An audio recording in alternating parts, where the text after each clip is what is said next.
Good morning and welcome to worship at First Jefferson Unitarian Universalist Church of Fort Worth, Texas. My name is Thomas Earthman, and normally I am the Director of Religious Exploration here at the church. But this morning, our minister, the Reverend Annie Furster, has the morning off, so I'm also a co-celebrant for our member-led All Souls service. I'll be joined this morning by Joel Bailey and Britt Garcia, and we'll have a special musical selection from Renee Baker. We have a few announcements, and Mary's going to come up and read those for us. Good morning. Today we have two announcements.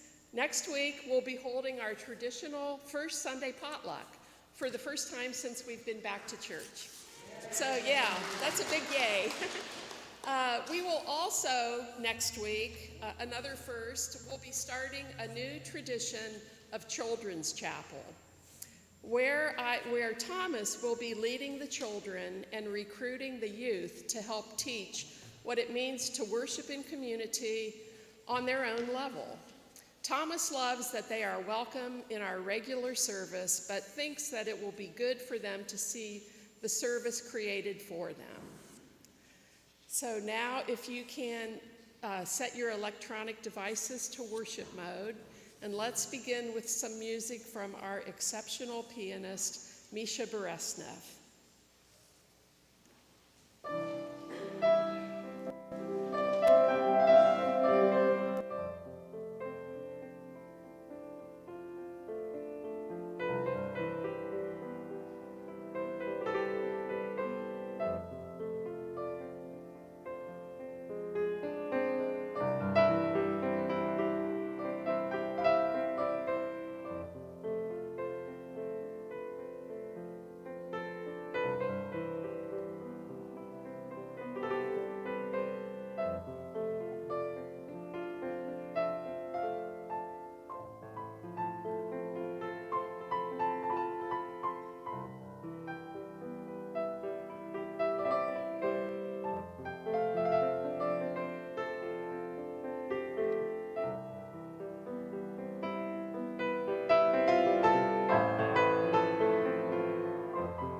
Into this space, this time when the wheel turns and the veil shatters. Gather we now to remember, to grieve, to prophesy, to complete our harvest before the long dark comes. Gather we now to tell the old stories and sing the old songs, to be, as we have always been, the voice of our people eternal. Gather we now to celebrate that which was, that which is, and that which will be. Gather we now, as we have always done, united by story and bound by love. I would like to invite somebody to come up and help me light the chalice. Would somebody like to take charge of our flame this morning? I see it. Yes, Reneel, thank you.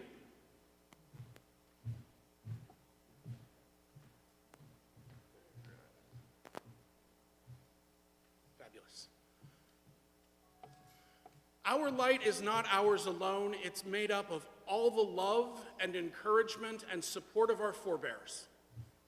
As we light the chalice this morning, let us remember that none of us is truly gone as long as our name is remembered and our work still touches lives.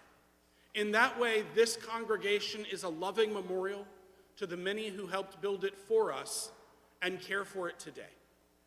Our light is still their light, as well as the light of those who have not yet found their way here, carrying our blessings into the future. Join me now in singing our opening hymn, standing as you are willing or able. The words will be on your screen, or you can follow them in the teal hymnal. It's number 1051, We Are, and David Bendy is going to lead us. This one is a little tricky to get started on.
Please remain standing as you're able and join me in saying our affirmation of community and commitment. Love is the doctrine of this church. The quest for truth is our sacrament, and service is our prayer. To dwell together in peace, to seek knowledge in freedom, to serve others to the end that all souls go into harmony with creation. Thus do we covenant with one another. Please be seated.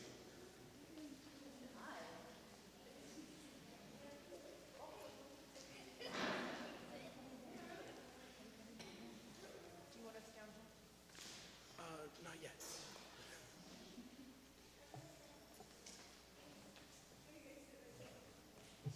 As your director of religious exploration, I do love that the children are with us.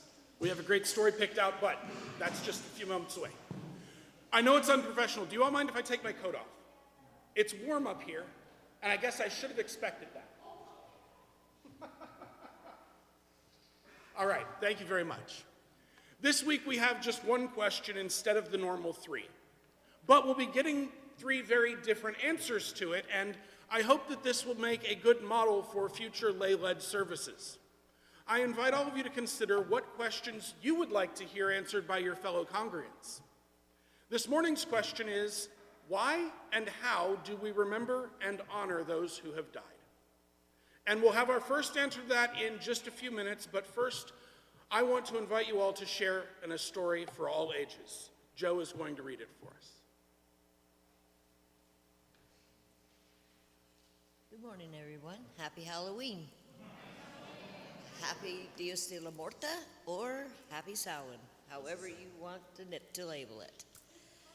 Today's story is The Cycle That Connects Us by Molly Hoosh Gordon and Jamila Batchelder. Raindrops make small ripples on a pool of water contained by mossy rocks. Rain falls upon the surface of the earth, and pulled by gravity, each drop begins to flow downhill. Drop merges with drop, flowing together into a trickle, streamlet, a creek, a mighty river, flowing onward. Some of the water seeps down into the earth itself as groundwater or deep aquifers, where it will stay for days, years, even millenniums, until it is pulled up again by tree roots, wells, springs, and geysers, rejoining the dance, the flowing, the flowing, the flowing. Water flows on until it's collected in ponds, lakes, seas, and vast oceans, and all the while the sun's rays warm the water, calling it back into vapor, so light that it can rise up, up, up, each molecule moving on its own again, rising into the higher atmosphere, buoyant and swirling up to where the air grows cool and the water vapor slows and cools and begins to turn again back into droplets. Droplets again find droplets and join together again and again, forming clouds growing heavier and heavier until at last the weight of them pulls them down again and the rain falls of the surface of the earth. Everywhere on earth, at every moment, is somewhere in this cycle, cycle upon cycle, falling, flowing, sinking, transforming, rising again and again. Our planet has all the water it will ever have and has ever had. This water cycle has been spiraling around and around for more than 4.5 billion years. This means that the rain we're expecting this week will be water from all over the world and also from across all time on Earth. The water you drink today has traveled through the root systems of ancient trees, already decomposed back to the soil, burst from geysers and ceased spraying millenniums ago, and flowed down rivers that have changed course entirely, or maybe dried up altogether. This morning we also remember the water cycle doesn't only involve rivers and plants and clouds, but also involves creatures. The water cycles through us too, coming in and out of our bodies in many different ways. As drinks, sure, but also as part of the vegetables we eat and the air we breathe. In and out, there is water all around us. That means that the molecules we could gather from the Trinity River could have been in the tears of joy and sorrow cried by the first person who ever felt love, or that drops of water from our church sink contain its molecules that were once in the best chicken soup someone ever ate, or the sweat of the people who built our church and our town, or in the blood of the mothers that birthed our grandmothers, or even in dinosaurs' pee. We are all connected both forward and backward through time. Water is one way we can trace the interconnected web of all existence that we're each and all a part of, not just the things that exist now, but all the things that have ever been on the earth. We are all part of their web, and as we are in our own ways. Now, back to Thomas to continue. Well, first let's sing out the kids. So, if the adults would please join me, let's sing the children Back to the Future. Come on, kids, let's go. We're off script just a little bit because the script kept changing.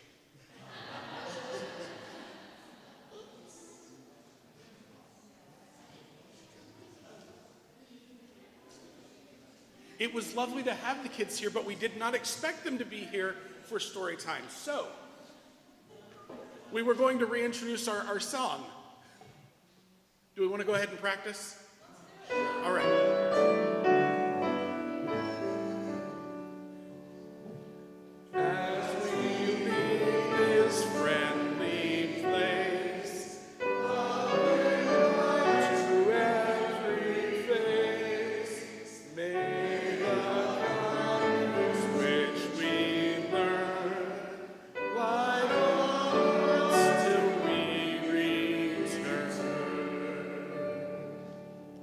So next week we will have our children's chapel. We will be singing the children out. I wanted to practice this, but then when there were no children in the room, so we got a little off script there. Thanks everybody for rolling with me. The Worship Arts Committee has decided that when there is a fifth Sunday in the month, we will take a little time that week to talk about Unitarian Universalism, our connections to the wider movement, and what our members might need or want to know about what's happening in the cluster, the district, and at the UUA. This was suggested while some of our leaders were discussing a report from the UUA's Commission on Institutional Change, when we realized that even some of our leaders didn't always know enough about the structure of Unitarian Universalism to know how our congregation could influence and direct changes being suggested. So for that reason, one of the first things that we will be bringing back in January will be our Faith Forward program, which is a class intended for new members, but if you haven't taken it, I really cannot recommend it highly enough. It'll give you an overview of the structure of our congregational polity, which is how we organize the UUA. It'll tell you how we're in covenant with other congregations, and it'll also give you a lot of history about First Jefferson, which is quite a story. There's also expected to be some important proposals up for a vote at next year's General Assembly over the summer.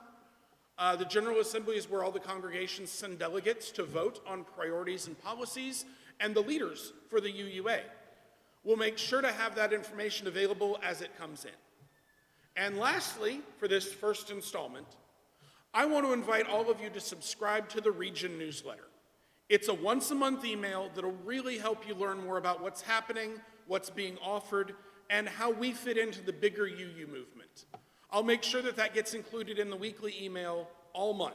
It's also already in the Courier. So thanks for listening to that. Now, back on task. I want you all to think about for a moment all the people who built this church for us and who left it in our care. Think of all the people who come after you looking for a place of warm encouragement and loving acceptance. Now is the time when we take up our weekly offering to support the mission of First Jefferson. As part of that mission, we will also be sharing half of all the money, not specifically marked as part of your pledge, with Eastside Community Assistance, which provides a food bank and clothing exchange for the surrounding community. While the ushers receive your gifts, we have a special musical selection from Reneel Baker.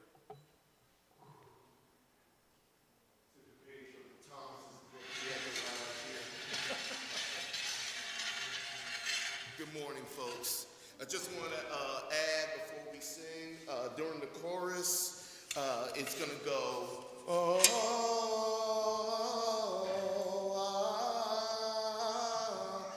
You're invited to sing with.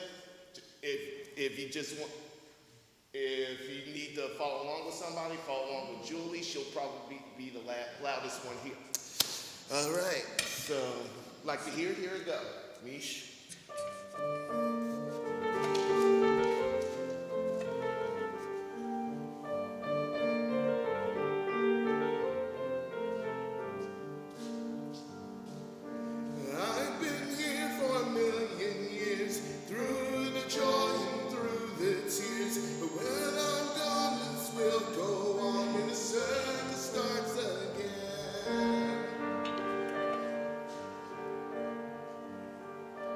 Watched the mountains rise from dust, saw the gold return to rust. I cried when the oceans died and the circle starts again.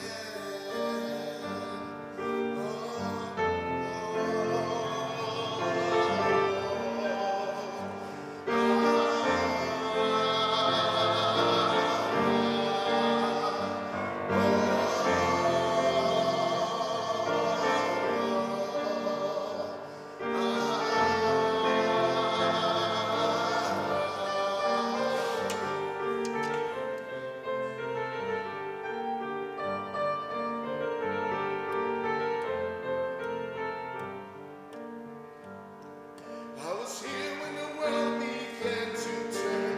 Here's the sun as it started to burn. The whispering at the reckonings and the circle starts again. The moon was rising from above. I caught her eye and thought it was love, but she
Good morning. My name is Joel Bailey, and I'd like to get my Halloween mask off before I talk. And I'm here to be the first respondent, speaker for the topic, which is there we go. What does this time of year mean for Halloween? What does Halloween mean to you, and what does it how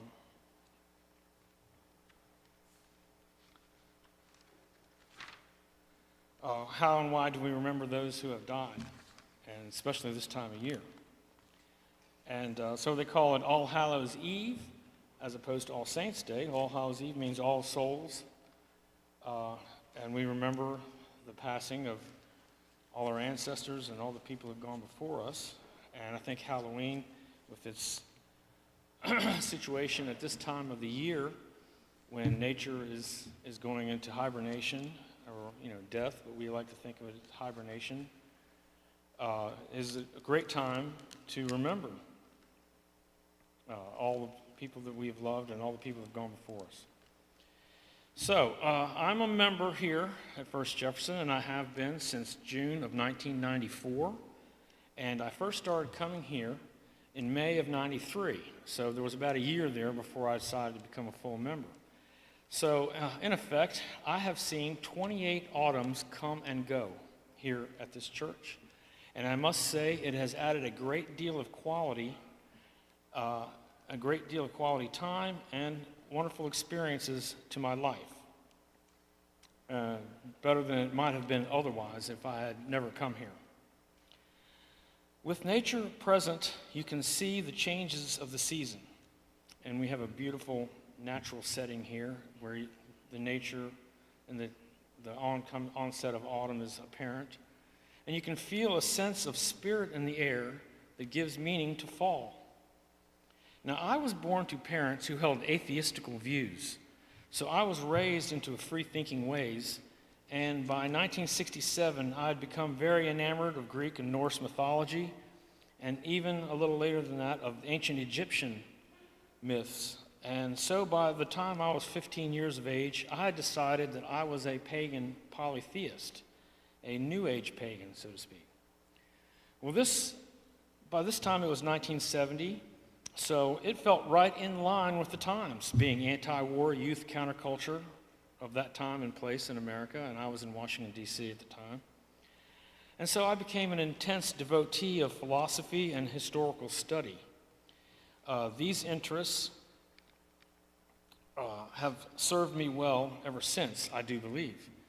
I started coming here. I met a wonderful wife at this church. I have a loving son. And, oh yeah, I have a huge philosophy book collection, which I even occasionally pass on some volumes to our church library whenever I feel the need to dispense with one.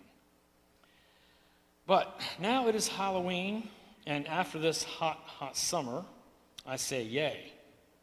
And I know a lot of other people join me. Also, my birthday is 6 days after Halloween, being November 5th, so if you count today as a day, that makes 6. And I'm also, being a Scorpio, too, I'm a rather mystical type person in my outlook on life.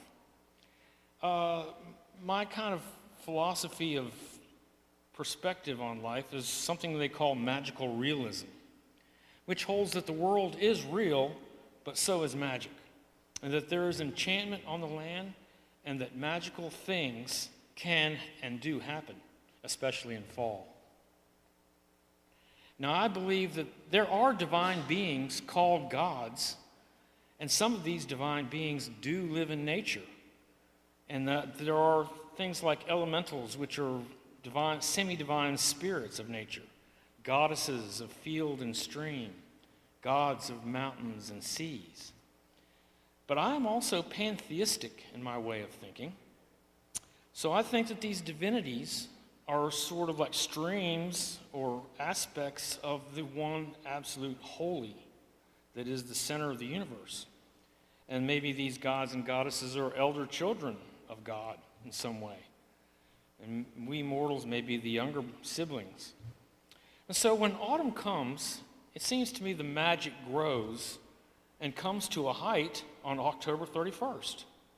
And that these gods and goddesses are active and are listening to us very closely now. We see life goes into death and beauty, and with some sadness, but life goes into death only to rest, and then to a fresh rebirth. And the goddesses of earth and the gods of the trees join us in the midst of the earth, and join us under the land, and then a new birth will come. As a Unitarian Universalist pagan, I do believe in reincarnation of a sort. So I have a type of hope in this world of mortality which never leaves me and never lets me down. Actually, I do have past life memories of 3 earlier lives that I think I lived in hundreds of years ago. How can I be sure of such notions and such hazy dreams, you might ask? Well, the memories of my early childhood are also hazy and sketchy and mixed with imaginings. But I do know I had an early childhood. I know that I had a wonderful time in my life, and I haven't been suffering under any sort of curse or anything. I've been actually very blessed. And who knows, a person who has such rather heterodox views has enjoyed the luck of fate all these 66 years, soon to be 66.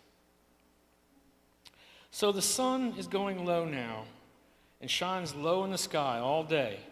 And the sun reflects on the windows of the houses and on the lakes in a very magical way now.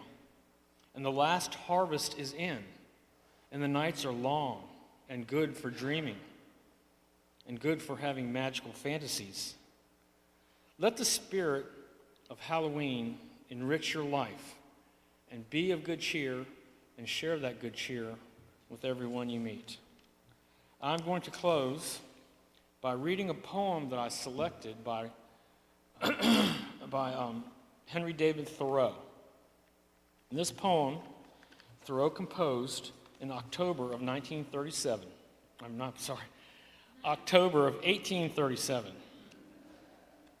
So, I've got 19 on my mind. And this poem is entitled, Written in Autumn.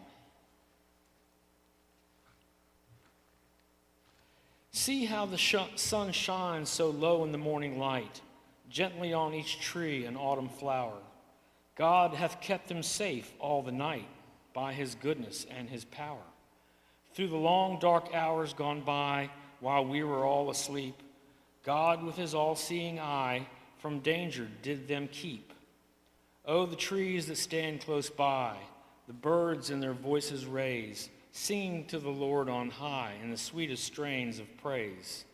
Like the birds with a cheerful voice, when the morning lights the sky, our own simple songs will rise under the God who dwells on high.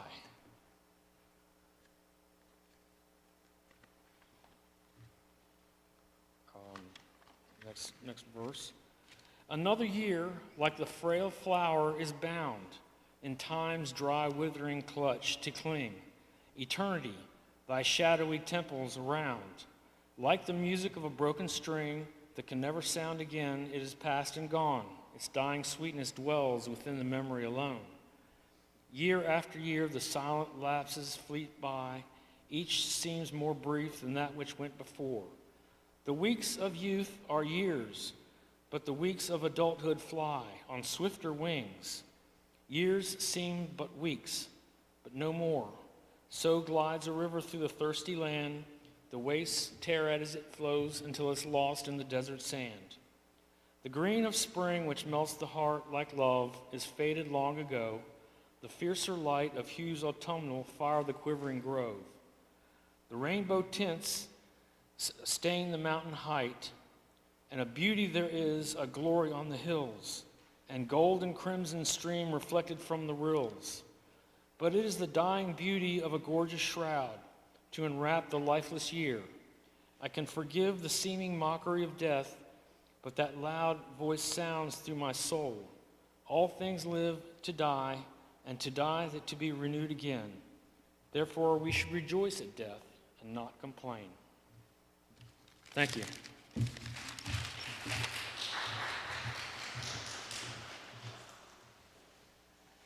And if you will please rise as you are willing and able, in body or in spirit, and join me in singing hymn number 96, I Cannot Think of Them as Dead. The words will also be on screen.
I would like to share a reading now from the summer edition of Your Old magazine, back when it was still a paper magazine, where then future UUA President Peter Morales wrote about Dia de los Muertos.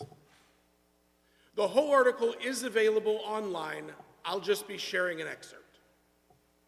Reverend Morales writes, "We sophisticated UUs are apt to see Dia de los Muertos as a primitive or quaint.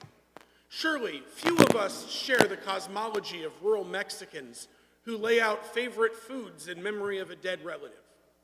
If I do this with my mother's favorite foods, or maybe one of my Aunt Amelia's wonderful Christmas tamales, I don't believe her spirit will return and be pleased at being remembered, nor do I believe my mother will hear her favorite old Mexican tunes if I play a recording of them.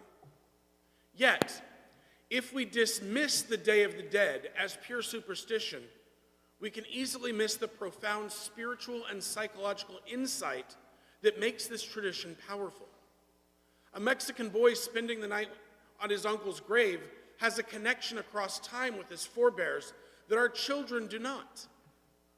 While we dwellers in technological age are connected to the World Wide Web, cellular phones and cable TV, have message machines and voicemail and pagers and call waiting, again, turn of the century,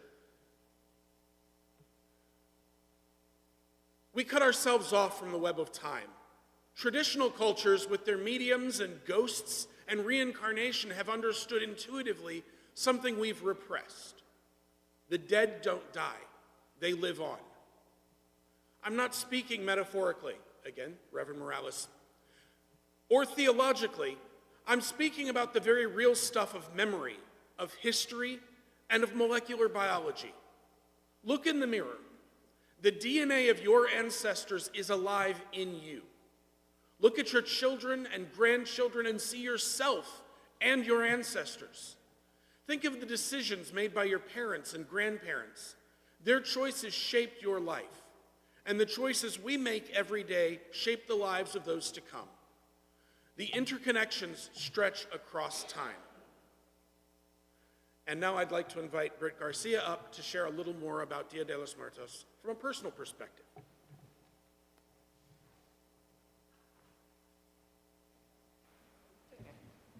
I'll move over here.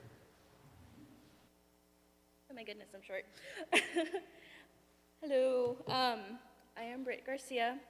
My name is not, my last name is not inherited by blood. It is by marriage. I have 3 beautiful Mexican-American children who this year, because of the movie Coco, everybody knows the Disney Pixar movie Coco. It is about Dia de los Muertos. They decided that that's how they wanted to celebrate this year, to remember the holiday, not only with trick-or-treating, as they do every year anyways,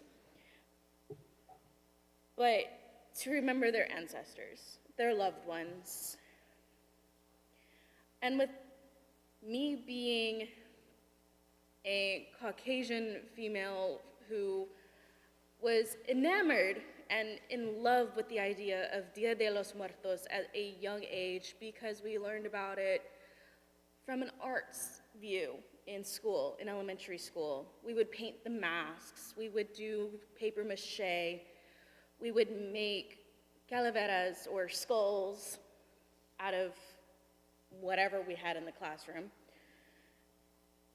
I wanted to learn more, not just because I enjoyed the idea, but because it's part of my children's ancestry, and because now that I am married into that family, it is a part of mine. My husband's family doesn't go all out with Dia de los Muertos. Traditionally, you have this giant altar covered in marigolds, foods that your ancestors loved, things that bind them to you, things that just, when you look at it, that's my tío, that's my tía, that's my abuela, aunt, uncle, grandmother, sorry. I use Hispanic terms.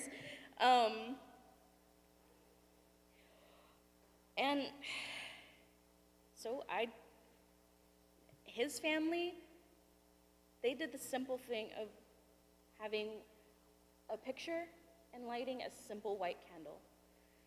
The candle is to guide the spirit home. Everything else is just kind of a welcoming.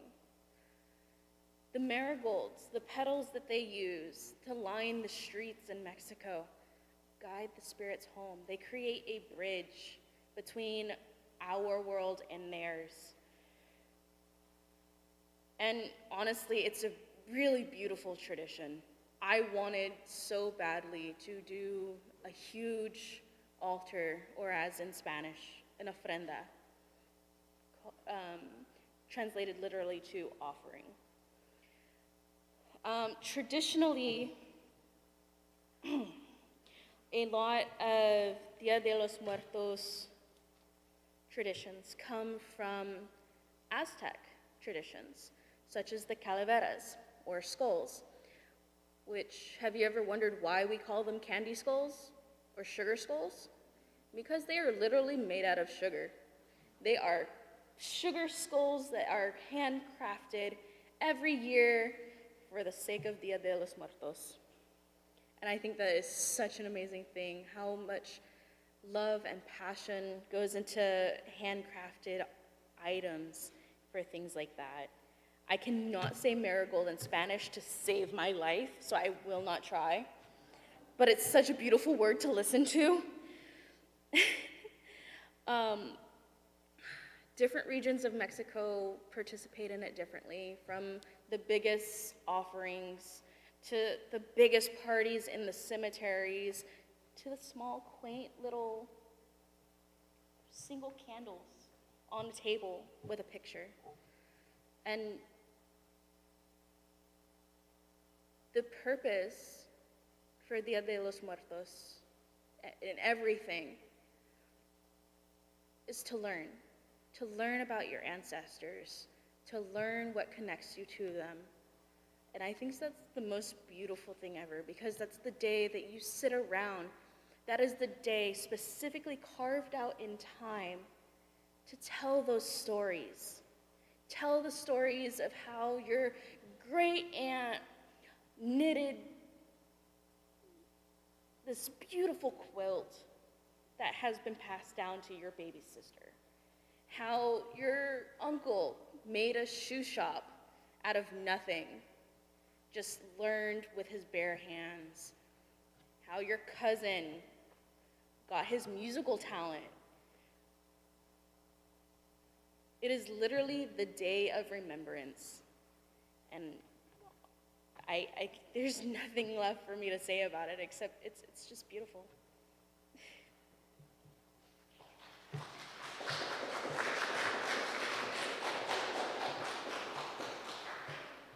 Thank you.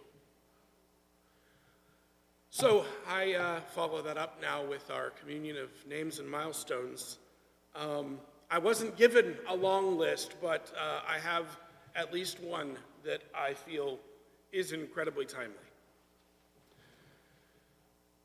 Thea Chambers and Tom Fetch, former members, were in town last week visiting from Hawaii.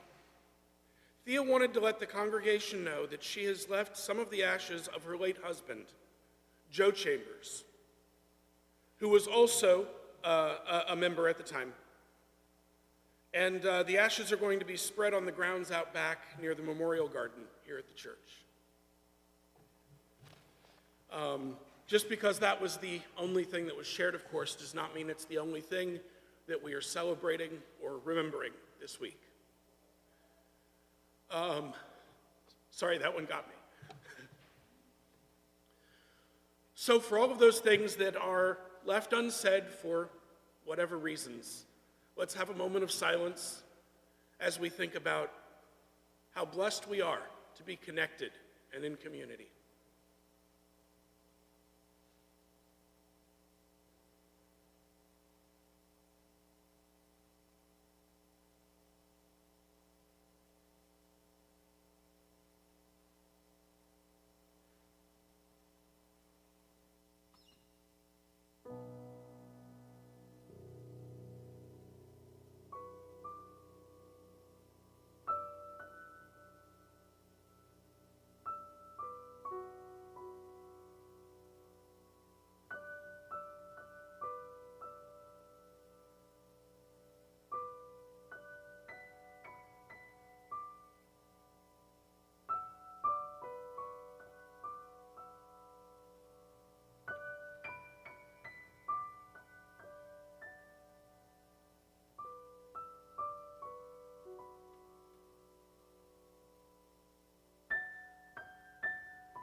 I will be delivering our third response myself.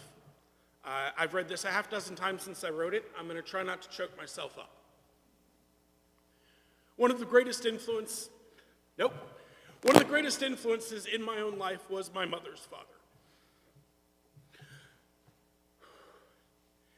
He was a dedicated, kind, and practical man and he's been dead just a little more than 19 years now. And his impact on my life is something worth celebrating. And he's someone I want to remember. Gets easier from here. I guess in a very real sense, my own answer to how and why I remember my ancestors is a little selfish. I don't want to forget. And I hope not to be forgotten. Remembering him reminds me of the kind of person I want to be, and maybe that's reason enough. This is the season where time catches up to us. The northern hemisphere, the days are growing dark, and the harvest is wrapping up, and with that comes thoughts of ancestors and traditions. When one reaps the crop from the fields, you have to set aside some of the healthiest, hardiest seed, so that in the spring, you have the best crop to plant. You have to consider the past in light of the present to prepare for a healthy future. Maybe that's one reason so many cultures around the world have linked the harvest and remembrance. We've heard a little about Samhain and Dia de los Muertos, but around the world, many other cultures also hold remembrance celebrations in conjunction with the harvest from August into early November. In Korea, the Chuseok is a mid-autumn festival. It's a harvest festival held a little closer to the equinox, and it pairs feasting with visits home and remembering the dead and visiting graves, tidying them up and decorating them, even bringing favorite foods to the resting places. In Nigeria, the Yam Festival marks the harvest of the precious crop, and offerings are made to the gods and ancestors before the harvest is distributed among the people. There are dozens of these festivals practiced still throughout the world by an unknown number of people, and also an unknown number of festivals that are no longer part of any existing culture. We remember our ancestors because we live in the world that they left us, and we are each, at least in part, the people that they made us into. They hoped their ideals would live on in us, and whether that happened or not, their genes are carried on, and we hope that we'll be a positive influence on the next generation and that they will remember us fondly. We do for our forebears what we hope will be done for us. We honor their contributions, and we hope our legacy will be celebrated. As for me personally, I've been taught that matter and energy can neither be created nor destroyed. And so I know that my grandfather, everything that he ever was, is still with us in some form. The water that sustained him and flowed through his veins is flowing through the great water cycle of the earth, and his breath still floats on the winds. All the electricity that ever flowed through his brain is still sparking or burning somewhere. I like the idea that his spirit is still with us too. In some form that I can't really understand. Or maybe as he believed, all that potential energy that he had has returned to the source of all and is at peace in some great beyond. That'd be nice too. But given that I can't know for sure, I will honor his life and his impact on my own. And I hope that I have the kind of impact on others in my life so that they'll find ways to honor me and my place in their lives when I'm gone. Unitarian Universalist minister Reverend Forrest Church once said, "Religion is the human response to being alive and having to die." I think that is a big part of it.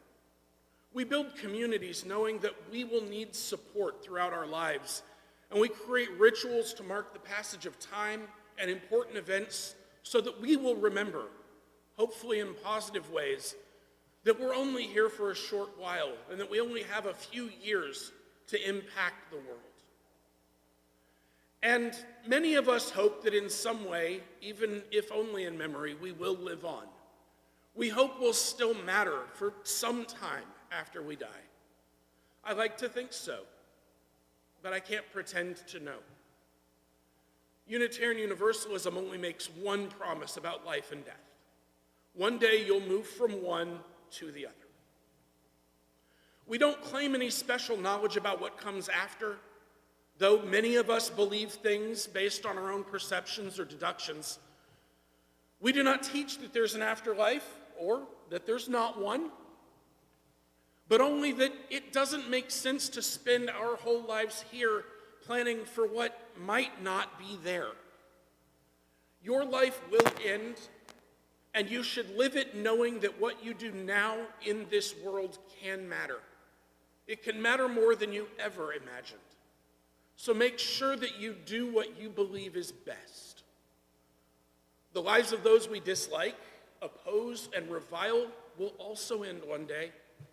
And we can take some comfort in knowing that over the span of human history, things have veered towards more justice and more compassion. All the tyrants eventually die. And history says that most of them will be replaced, at least for a time, by more inclusive leadership. Progress has not been steady or unhalting, but it has been the trend. The lives of those you love will end too.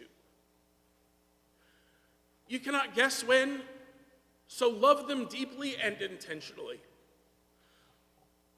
Love them and cherish what they have to share, and make time in your life to honor the deceased who touched your life during their lifetimes. It might bring you some joy. It might set an example for those lives that you've touched while you're here.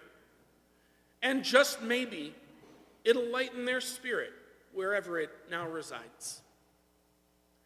And maybe just the memorial will remind you of some lesson you still have to learn from them.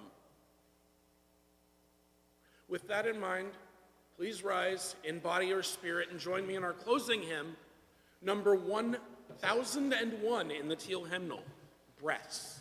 The words will also be on your screen.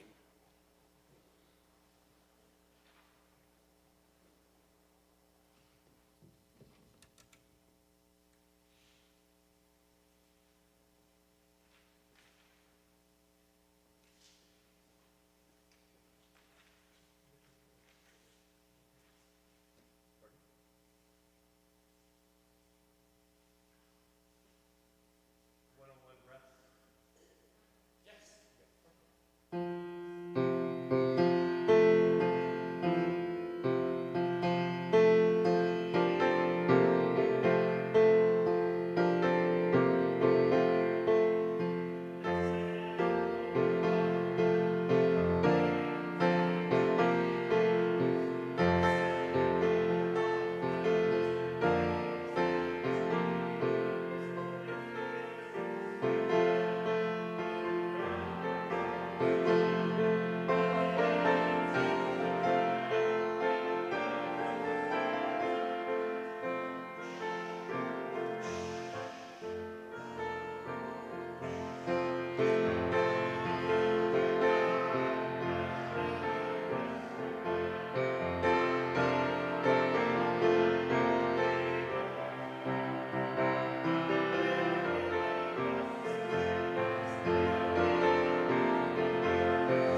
Every time we light our chalice, we invoke the spirits of members who've passed from this life into whatever comes next.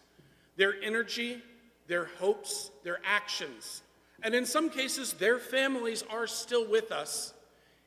In these very real ways, their spirit lives on. As we extinguish our chalice, we each take some of that light with us and carry those spirits back out into the world.